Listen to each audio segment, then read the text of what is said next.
कोल्हापूरमध्ये 2 दिवसापूर्वी जी दुर्घटना घडली आणि आपलं सांस्कृतिक चळवळीची जी अस्मिता होती केशवराव भोसले नाट्यगृह, त्याला आग लागून त्याची परिस्थिती काय झाली हे देखील मी आज स्वतः पाहणी केलेली आहे.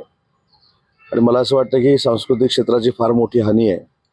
परंतु काल राज्याचे मुख्यमंत्री एकनाथराव शिंदे यांनी स्वतः या ठिकाणी व्हिजिट केली आणि जसं हे सभागृह, जसं हे नाट्यगृह होतं तसंच्या तसं बांधण्याचा निर्णय 1 वर्षामध्ये घेतलेला आहे. त्याला 20 कोटी रुपयाची देखील तरतूद करण्याचा निर्णय घेतला आहे.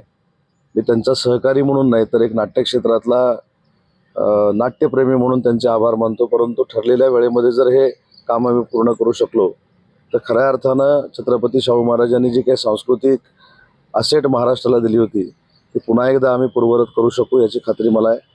आणि इथे आल्यानंतर 100 वर्षापूर्वी कशा पद्धतीनं एक टेक्निकली दृष्ट्या आविष्कार निर्माण केला जाऊ शकतो हे जर कुठं बघायचं असेल तर ह्या नाट्यगृहामध्ये आपल्याला यावं लागेल. आणि त्याच पद्धतीचं नाट्यगृह पुन्हा एकदा बांधण्याचा सरकारचा संकल्प आहे आणि त्याच्यासाठी लवकरात लवकर आम्ही कार्यवाही करू.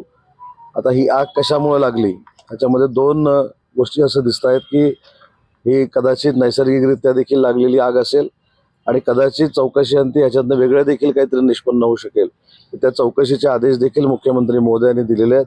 मी देखील महानगरपालिकेच्या आयुक्तांशी आता बोलणार आहे आणि जर अशा वाईट प्रवृत्तीने जर काही केलं असेल तर ती ठेचून काढण्यासाठी तातडीनं कारवाई झाली पाहिजे ही आमची भूमिका आहे.